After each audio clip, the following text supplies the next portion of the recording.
আসসালামু আলাইকুম এভরিওয়ান, আশা করি তোমরা সকলে ভালো আছো। আজকের ভিডিওটা তোমাদের সকলের জন্য, বিশেষ করে যারা জুন পুশ দাও তাদের জন্য।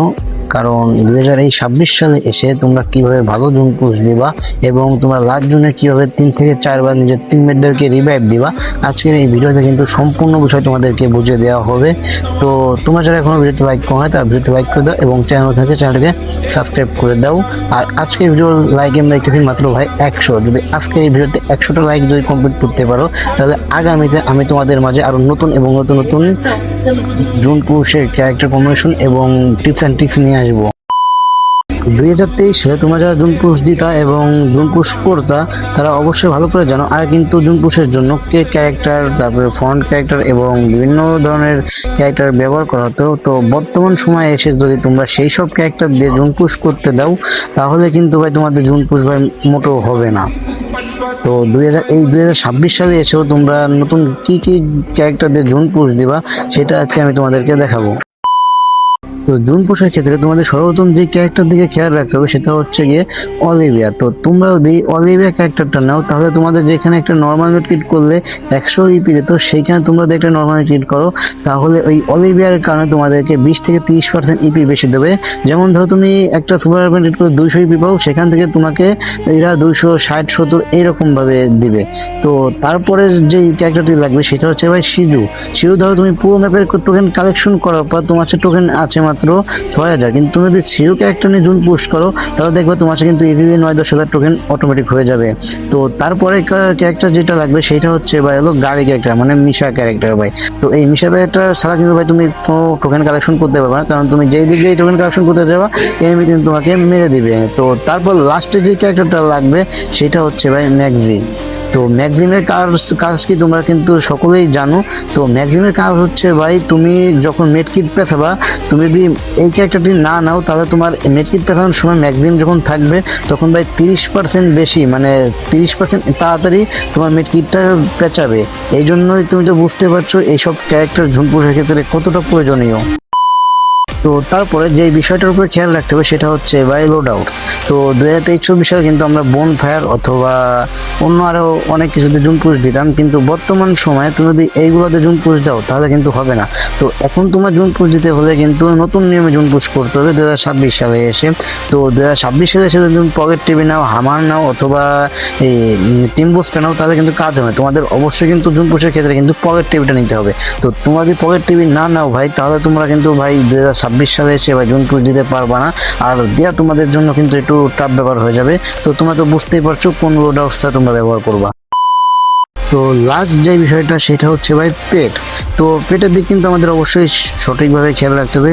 2023-24 সালে যখন আমরা জুন পড়তাম, তখন কিন্তু কে ক্যারেক্টারের সাথে আমরা কিন্তু এই অথরো ক্যারেক্টার, মানে অথরো এই পেটটা কিন্তু ব্যবহার করতাম। তখনকার সময়ে অথরো পেটটা এবং কে ক্যারেক্টার একটা বর্নিং ছিল অন্যরকম, কিন্তু বর্তমান সময়ে 2026 সালে তুমি যদি ওই পেট দিয়ে জুন পুশ করো, তাহলে ভাই কোনো রকমই তোমার জুন পুশ কিন্তু দেওয়া সম্ভব না।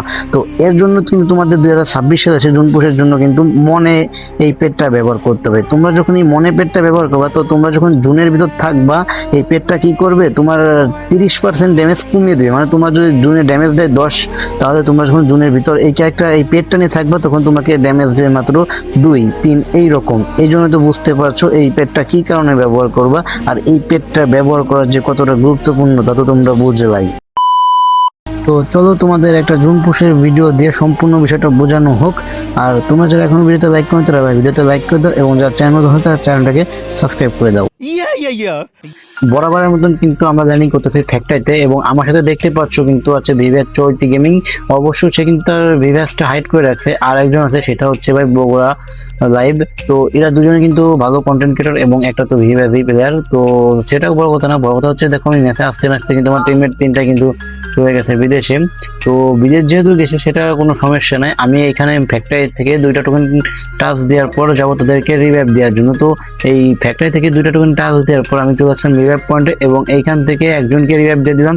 এবং সামনে আসার পরে দেখে এখানে একটা 500 টোকেনের দলা, তো এই দলাটা নিলাম। এবং সামনে বামে আরেকটা টোকেন আছে, তো দেখি এইটা বাইরে তাদেরকে নামানো যায় না কি। তো যখন আমি তাদেরকে নামাতে যাই, তো তখন দেখি আরেকটা টোকেন। আর অন্যদিকে দেখো আমার টিমমেট গুলা কিন্তু ভাই সেই রিভাইভটা রিভাইভটা এখানে নিচ্ছে, তো আমার মাথায় চিন্তা আসবে তারা ফ্রি রিভাইভ নিক, আমি তাদেরকে রিভাইভটা হয় না হয় পরে দিব এই রিভাইভটা। তো এই জন্য কিন্তু আমি তাদেরকে রিভাইভটা না দিয়ে সামনের দিকে যাচ্ছি, এবং আর একটা সময় কিন্তু আমার টিমমেট কিন্তু সবাই রিভাইভ পেয়ে যায়। আর এইদিকে কিন্তু আমরা পুরো ম্যাপের টোকেন একের পর এক কালেকশন করতে শুরু করলাম। প্রথম ফ্যাক্টরি, তারপর পচিনক, এবং পচিনকের থেকে পচিনকের পরে পিকের নিচ সাইডে, এবং ক্যাপ্টনে গেলাম না, কারণ এখানে কিন্তু ভাই বহুজন বসে, যদি আমি ভিতরে যাই তাহলে কিন্তু এনিমিতে মার খাইতে পারি, এই জন্য কিন্তু আমি আর কোরকটা ক্যাপ্টনের ভিতরে গেলাম না। তো সেইখান থেকে চলে এসে মিলাই নিচে দিয়ে এবং বিভিন্ন জায়গায় গেবিয়ার্ড, তারপর শিপইয়ার্ড, সব জায়গায় টোকেনগুলো কালেকশন করার পর দেখি মোটামুটি আমার কাছে কিন্তু ভালোই টোকেন হয়ে গেছে। আমি কিন্তু 15,000 টোকেন কালেকশন করার পর কিন্তু আমার কাছে প্রায় 8,000 টোকেন হয়ে গেছে। তো তোমরা এখন বলবা অবশ্যই যে ভাই কি ভাই 8,000 কিন্তু তোমার কাছে দেখা যাচ্ছে তোমার তো 5,500, তো এই টোকেনগুলো তুমি কোথায় খরচ করলা? এর মধ্যেও কিন্তু আমার টিমমেট গুলো অনেকবারই মরেছে, এবং ইতিমধ্যে কিন্তু আবার 3টা দেখো মরে রয়েছে। আর অন্যদিকে কিন্তু আমি 2টা মনস্টার ট্র্যাক এবং একটা ভোট মেগা কিনে রাখছি, কারণ এটা কিন্তু আমাকে লাস্ট জন্য কিন্তু ভাই অনেকটাই উপকারিত, মানে অনেকটাই সাহায্য করবে। কারণ যখন লাস্ট জন্য আমি ডেঞ্জার টাইমে দেবো তখন কিন্তু পুরো প্লেয়ার গুলা আতঙ্ক থাকবে, এবং আমার জুন পুশটা করতে খুব ইজি হবে, কারণ তখন কোনো প্লেয়ার আমার দিক অতটা খেয়াল দিয়ে রাখবে না যে এখানে কি হচ্ছে না কি। তো এই জন্য কিন্তু আমি ডেঞ্জার জোনটা কিনে রাখছি, আর 2টা মনস্টার ট্র্যাক কিনে রাখছি, কারণ সেটা হচ্ছে যদি কখনো যদি এনে প্লেয়ার নামক খেলোয়াড়গুলো আমার গাড়িটাকে ফাটায় দেয়, তাও কিন্তু আমি এই একটা মনস্টার ট্র্যাক অথবা 2টা মনস্টার আছে একটা, সেখান থেকে যে কোনো একটা মনস্টার ট্র্যাকে নিচে ফেলাতে হবে, ফেলায় সেটা নিয়ে আবার জুন পুশ করব। আর তার থেকে বড় কথা হচ্ছে বা আজকের এই জুন পুশটা তোমরা তো অবশ্যই বুঝছো কিভাবে করবা। তো জুন পুশটা করার মূল তো নিয়ম হচ্ছে ভাই তোমরা প্রথমে সেফলি ভাবে ল্যান্ডিং করবা। তো এমন এমন জায়গায় ল্যান্ডিং করবা, তোমরা সবসময় চেষ্টা করবা যে এমন এমন কিছু জায়গায় ল্যান্ডিং করার যেখানে তুমি নামলে কি ভাই গাড়ি পাবা। তো যেমন ফ্যাক্টরি, তারপরে পচিনকে গাড়ি থাকেও থাকে না, কিন্তু তুমি ফ্যাক্টরি অথবা মিলের নিচে অথবা গেবিয়ার্ডে অথবা শিপইয়ার্ডে এই সব জায়গাতে তুমি যদি ল্যান্ডিং করবা, এই সব জায়গায় মাস্ট অথবা মিলের নিচের সাইডে এই সব জায়গায় তুমি ভাই মাস্ট বি ভাই তুমি শিওর গাড়ি পাবা। তো তোমার জুন পুশের ক্ষেত্রে কিন্তু সর্বপ্রথম গুপ্ত হচ্ছে কিন্তু ভাই গাড়ি। তো তুমি যদি গাড়িটাই না পাও ভাই, তাহলে তুমি জুন পুশটা কিভাবে দিবা আর টোকেন গুলো কিভাবে কালেকশন করবা। তো এইটা হচ্ছে কিন্তু ফার্স্ট একটা মানে ইম্পর্টেন্ট বিষয়।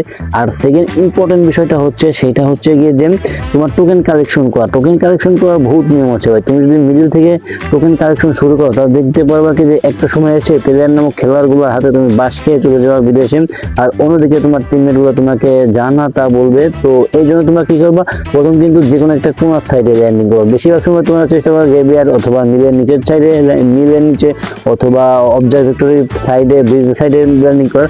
এই সব জায়গাতে কিন্তু ভাই গাড়ি থাকে, এখান থেকে গাড়িটা নিয়ে তোমরা ভাই যে কোনো এক সাইড দিয়ে টোকেন গুলো কালেকশন করবা। তো তোমরা যখন এক সাইড দিয়ে টোকেন গুলো কালেকশন করবা, তখন দেখতে পারবা কি যে ভাই ম্যাপটা যখন জুনটা টান দিবে, তো জুনটাও সিঙ্ক হবে, আর তোমরাও ভাই ইজিলি ভাবে সব টোকেন কালেকশন করতে করতে আস্তে আস্তে ভিতর দিকে ঢুকবা। তো তখন থেকে তোমাদের কোনো প্যারাই নাই, দুই একটা সময় তোমরা মায়ের খাবা, কিন্তু তাও কোনো সমস্যা নাই, ইজিলি ভাবে তোমরা কিন্তু জুন পুশটা করতে পারবা। আর তারপরে সব থেকে ইম্পর্টেন্ট বিষয়টা হচ্ছে এই যে আমার মতন তুমি কিভাবে লাস্ট জন্য তোমার টিমমেট থেকে 3-4 বার রিভাইভ দাও। আর তোমার টিমমেট যদি বটলা হয় তো ভাই কোনো কথাই নাই ভাই, তাহলে তোমার যখন লাস্ট দিন যাওয়ার আগে তুমি তাদেরকে রিভাইভ দিয়ে তোমার রিভাইভের লিমিটটা শেষ করে ফেলতে পারবা, আর তোমার টিমমেট গুলো ভাই লাস্টে তোমাকে কিছু বলতে পারবে না। তো লাস্ট দিন রিভাইভ দেওয়ার অনেক নিয়ম আছে, তার মধ্যে থেকে একটা নিয়ম বলি। তো তুমি যখন দেখো আপডেটের পর কিন্তু তোমার অনেকেই জানো 4টার বেশি সময় কিন্তু ব্যাগে রাখা যায় না। তো যেহেতু 4টার বেশি সময় কিন্তু ব্যাগে রাখা যায় না, সেহেতু তোমাদের করণীয় কি, তোমরা 4টা মেট্রিক নিজের কাছে রাখবা, এবং যেই ওই যে একটা ওই লোড হাউসের কথা বলছিলাম না পকেট টিভি, তো ওই পকেট টিভিটা থেকে তোমরা ওই পকেট টিভি থেকে দেখবা যে ওইখান থেকে তোমরা একটা মেট্রিকের বক্স কিনতে পারবা, সেখানে 3টা মেট্রিক থাকে। তো তোমরা চাইলে যে তোমার টোকেন বেশি থাকে, তো তোমরা একটা নির্দিষ্ট একটা ব্যান্ডিংয়ে ঘোরা সিলেক্ট করবা, এবং সেইখানে ওইখান থেকে 5-6টা মেট্রিকের বক্স কিনে সম্পূর্ণ মেট্রিকগুলো ওইখানে জমা করে রাখবা। তো জমা করে রাখার পর যখন তোমরা তোমার টিমমেটকে রাজনীতি রিভাইভ দিতে যাবা, তো তখন তোমাদের সাথে তারা থাকবে এবং সাথে একটা মেট্রিকের বক্স থাকবে। আর তারপরেও তোমরা 8-10টা মেট্রিক যদি ভ্যানে করে রেখে আসো, তো বুঝোই ভাই তোমাদের জুন পুশটা দিতে ভাই কতটা ইজি হবে। বিষয়টা কিন্তু তোমরা খুবই ভালোভাবে বুঝছো নাকি? তো যদি বোঝো তাই ভিডিওতে ভাই এখনো লাইক করে দাও, যারা লাইক করো নাই, আর যারা চ্যানেল মতো আছে তারা চ্যানেলটাকে সাবস্ক্রাইব করে দাও।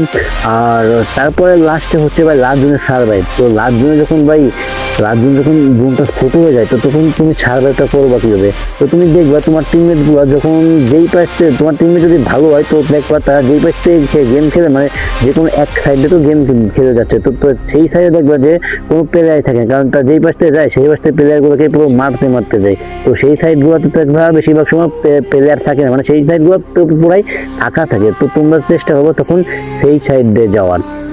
তো আজকের ভিডিও কিন্তু ভাই আজকের ভিডিওটা কিন্তু ভাই আমরা ইতিমধ্যে লাস্ট পর্যন্ত চলে এসেছি। তো তোমরা যারা সম্পূর্ণ ভিডিওটা দেখেছো তারা অবশ্যই ভাই কমেন্ট করবা। আর কমেন্ট করবা বলতে গেলে ভাই আজকের ভিডিওটা তোমাদের কাছে কেমন লেগেছে তাও তো অবশ্যই বলবা। আর ভিডিওটা দেখে যদি তোমাদের কোনো উপকৃত হয় তাহলে কিন্তু ভাই লাইক, শেয়ার এবং সাবস্ক্রাইব করতে ভুলবা না। আর দেখা হচ্ছে নতুন কোনো ভিডিওতে। আর তোমরা পরবর্তীতে কেমন টাইপের ভিডিওগুলো চাও সেটাও কমেন্ট বক্সে বলবা। তোমরা কি চাও যে নতুন নতুন জুম পুষের টিপস অ্যান্ড ট্রিক্সের ভিডিওটা পেতে? তাহলে যদি তোমরা চাও তাহলে আজকের এই ভিডিওতে মাত্র বেশি না ভাই 100টা লাইক এন্ড ফোন করে দাও। তো আমি তোমাদের জন্য আগামীতে আরো নতুন নতুন জুম পুষের ভিডিও নিয়ে আসবো এবং সেইখানে তোমাদের বিভিন্ন ধরনের ক্যারেক্টার কম্বিনেশন, তারপরে কীভাবে ভালো জুম পুষ দিবা, তারপরে নতুন নতুন জুম পুষের ট্রিক্স অ্যান্ড টিক্স তোমাদেরকে দেখিয়ে দেবো এবং কিভাবে জুম পুশ করবে। তোমাদের জুম পুশটাকে তুমি মুখ থেকে পুরোভাবে করতে পারবা। তো দেখা হচ্ছে নতুন কোনো ভিডিওতে। ততক্ষণ তোমরা ভালো থাকবা, সুস্থ থাকবা। বাই বাই, টেক কেয়ার, আল্লাহ হাফেজ। আর হ্যাঁ, অবশ্যই লাইক করতে ভুলবা না এবং চ্যানেল নতুন আছে চ্যানেলটাকে সাবস্ক্রাইব করে দেবা।